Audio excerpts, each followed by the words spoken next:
Tracy's over there. There's a laundrette over there, you can't see it.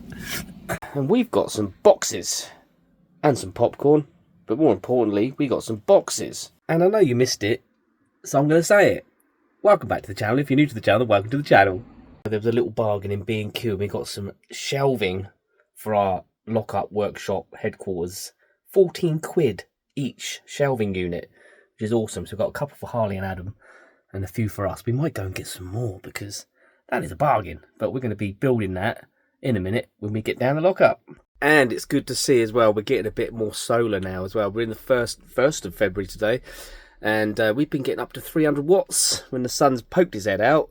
Behind the clouds, we're getting about 120 to 150 watts. Not amazing, but it's doing something, which is great. We're going to upgrade the solar this year. I've got 700 watts at the moment. We're going to get that up to 1,000 watts. Pardon me. We're going to get that up to 1,000 watts, which will help in the darker months as well. 700 watts is fine through the summer, but it's these darker months. I found that the worst is sort of back end of November. December's terrible because you get the shortest day of the year, so you're heading into that.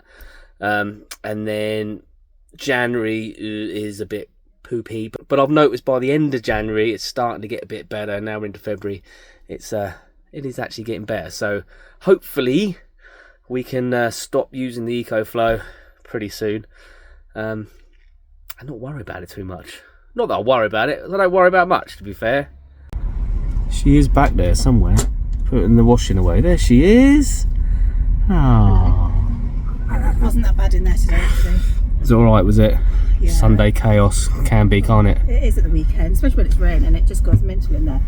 And it, you know, if you're using the machines, right, you get priority for the tumble dryers, and people just come in, swoop in, use the tumble dryers, and you've got like a minute on the washing machines. Honestly, some people have really gone to blows in there.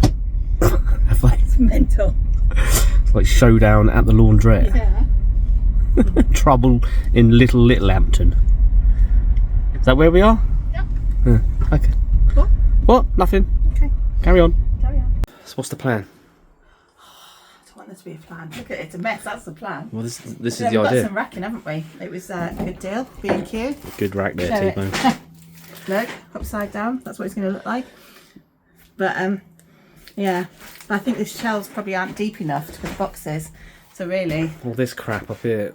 to be fair, most of that crap needs to go up, but Some of it anyway. Yeah. So we need to make this tidier, don't we? oh yeah, we do. So let's build one. Let's build one and see how we go. Okay. Instructions. What do I need? What do we need? What tools do we need? Here we go. We need one of him. We need him. We definitely need him. Gloves? What? Drill bits? I've got drill stuff, have I? Oh man. Before you start. Oh, let's just start. Yeah, look what T-Bone made. I didn't make it. Hey! I just didn't watch and put the foot on. That's one. And look at the mess you made, yeah. Yeah, we had a little bit of a wee, the all fell over, didn't we? There was an accident. Yeah. There was an accident, but no one died. It's so crappy. Like, I moved one and the whole thing sunk in. No one died. No one died. Yet. Okay. You just put these in here then? Success. Just made a racking full of mess. Oh, we're getting there though, we're getting there. Still loads to do, but Oh, well. That's There's my a lot work. to get rid of though, isn't it? that's my workbench. Not too messy. Take them, buying them when we go shopping. Was tidy. We'll get there mate, we've got to go to the supermarket before it shuts. Good morning all. It's now another week. This is where we parked last night. This is a your parking space one. It's £3.39 for 24 hours. You can't really see it. There's a Luton van, 2 Luton vans parked over there. Apart from that, the whole place is empty. The whole place is empty. You can't really see it very well in the dark, but it's now 5 o'clock in the morning, so we're just going to get going down to the next park up, which is right next to Tracy's work, We'll have a cup of coffee and stuff there because it's free until 9 in the morning anyway. She'll be gone by then, so just warming the old girl up. And I've discovered what my battery problem is, my starter battery. I think it's largely down to, or is down to, me overusing my DC charger. I've got a switch on my dashboard where I can turn it on and off because the alternator in these old vans aren't very good, and we've looked at upgrading and it's a bit of a mission. So I do have the ability to turn off the charger to charge the leisure battery, and I've been overusing it, I think, and it slowly drains the starter battery. So I haven't used it in the last few days and it's been absolutely fine, so I think it's down to that. Just is what it is. Tracy's gone to work, usual for me, exercise, get off to another park up because it's not free after a certain time here, and then get breakfast, and then off to Danny Boys to help him out with a few bits and bobs he's doing on his van today, and then who knows. Yeah, fast forward. Eggy schmoodles. I broke one. Ding it. Back with bobble vans, I just want to put the hot water on, it won't let me put the hot water on.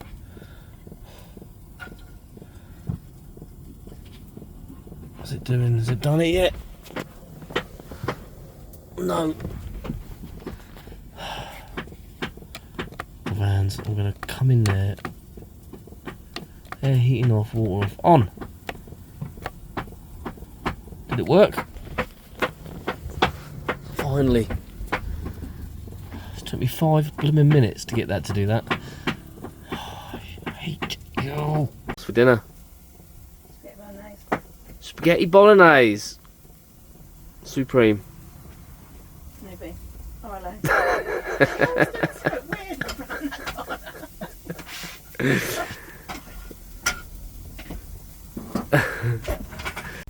I've decided to have dinner before we travel to New Haven to let the traffic die down.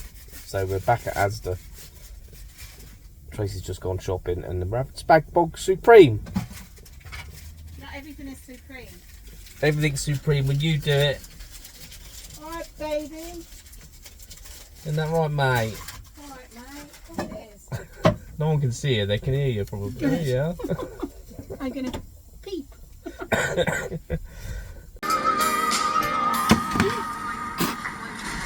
Falling off the blade bread. Is that why it's supreme? It's because it's not the angle, obviously. Quick, get it back. I don't know how. Alright, like that. There, that works. Good morning, it's another day. Just dropped Tracy off at work. No traffic jams today, which is great. So I've got a lot to do, as per usual. Gonna exercise, have a shower, all that stuff. And I'm gonna answer a question that one of my subscribers, our subscribers, has asked about our bed. And they want the same kind of bed in their van. They've got a similar van to ours. And they've asked the manufacturers of the mechanism and other people, and they've all said it's impossible, you can't do it. Because the walls are made of foam. I've got one though, innit? I did it. So I'm going to do, to end this video, is I'm going to show you how I did it. If it's interesting to you, then stick around and watch that. But this is basically to answer that question, and I'll show you exactly how I did it. I need to bring it down anyway because I need to do some, I'm going to do some painting today. And I'm going to do some painting up there. So that's the next part of this video.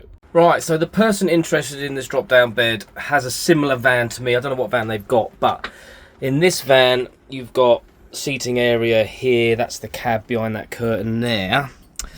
And then obviously kitchen and bathroom going that way. Originally I had a kitchen here, so it would have been a cooker hob here. I think the sink was here as well. Yeah, sink and cooker hob was here, and fridge and oven. But this has all been changed, obviously, which works well for the bed because now the bed comes down onto this worktop. But one thing to note, it is the exact width of a double bed, a normal double bed, but it is 10 centimetres short. I had to cut it down by 10 centimetres so that you had enough gap each end for it to come down. For me and T-Bone, it's not a problem. I'm only 5'8". She's 5'3", I think. So it doesn't really bother us. If you're taller, then it might be a problem. But 10 centimeters, it's not a great deal. It does mean you have to cut your mattress down to fit as well, which we had to do. We've got a memory foam mattress. Anyway, let's get to the point. So the people that are selling these or installing these are saying you can't fix it in a van like this because the walls are made of foam, which they are. It's a thin sheet of plywood foam. It's like a sandwich, right? Plywood foam sandwich. So it's not going to structurally do it. But this is what I did. You'll see here, there's a wall, which wouldn't have been here originally. It was the back of the seat for the dinette, because that was originally a dinette. So this I replaced with 18mm. It's industrial ply, so it is heavy, but it's not a lot of it. And that sits there, makes a wall there. And then across the top, and I'll show you from the other side in a minute when I pull it down, I've got a 3x2 piece of timber, which goes across here and is braced with another 3x2 across there, which is screwed into this cupboard, from the other side. Massive screws going through and screwed into the wall, which is kind of taking the weight here. Again, the same plywood here, made like a little tiny wall, which goes all the way up to the ceiling. Again, I'll show you in a minute, which takes our runners. And the same here, little piece on there. That's the control panel for it. It's an electric bed. This one, you can get hand windy ones, and this tube here takes the power for it. So the cable runs from the unit, from the switch unit there, all the way through the cupboard, all boxed in, comes out there. I've also got lights, I'll show you that in a minute as well. It goes up into this trunking, and the motor is under here. And I have had it a few times where it's failed due to a broken wire, which I've now remedied, and all I have to do is take off these 3 or 4 bits of cladding here and then get to the motor and you can hand wind it. I've done that in emergency a couple of times. All I've got to do is push this button and down she pops. And that's basically the bed when it's down. We've got a 4-inch foam mattress on here and a memory topper as well.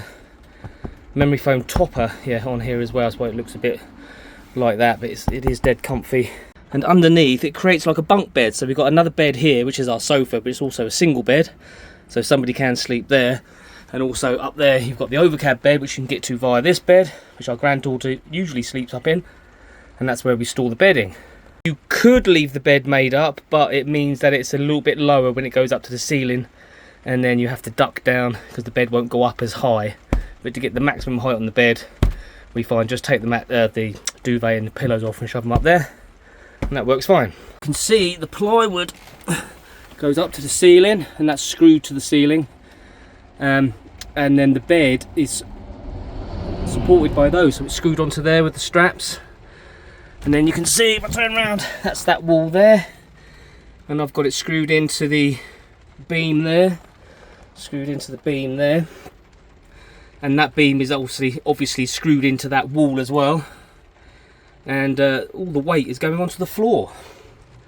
Also, as a bonus as well, that beam going across there adds extra support for the roof, so when I do go up there on the roof and I'm walking about, it's got a nice brace there. I did have to alter the cupboards, because you can see here the cupboards originally, the doors were up to there, so I had to lower the doors, and then I cut the door across there and re-hinged it, fixed that bit there, so that when the bed's up you can still get into the cupboards. It does make a smaller, obviously, entrance into your cupboard, but we don't have a problem with it. That's where our clothes go, all get shoved in there, and each one, and that works a treat. So when the bed's up, the bottom of the bed kind of comes level with here, and then you can open the cupboards still, both sides.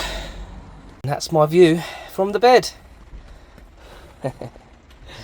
Bingo mass. Obviously, as an added thing, because it's resting on this worktop on this side, it's actually extra support for it as well when it's down.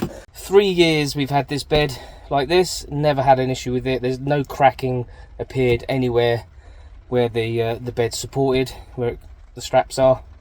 Absolutely perfect. So yes, you can put one of these in one of these motorhomes, not a problem. I made my own bed base myself out of timber, and there's bed slats and stuff under there. As you can see, bed slats, and all the wiring and stuff are for lights. You can see all the wires there.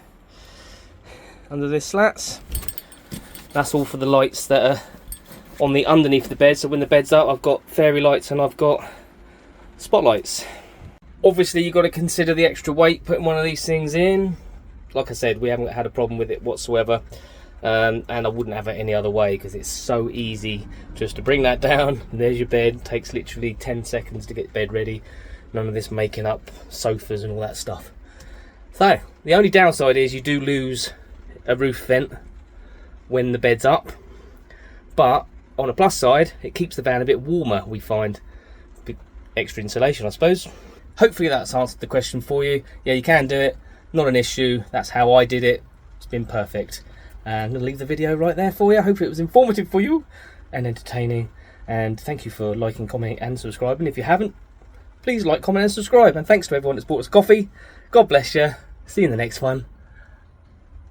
Here's a jingle. We'll ride these roads forever, side by side we'll chase the sweetest moments whispered in our little space. With laughter and love in every turn we take, this van called Amazing Grace, no chains will break.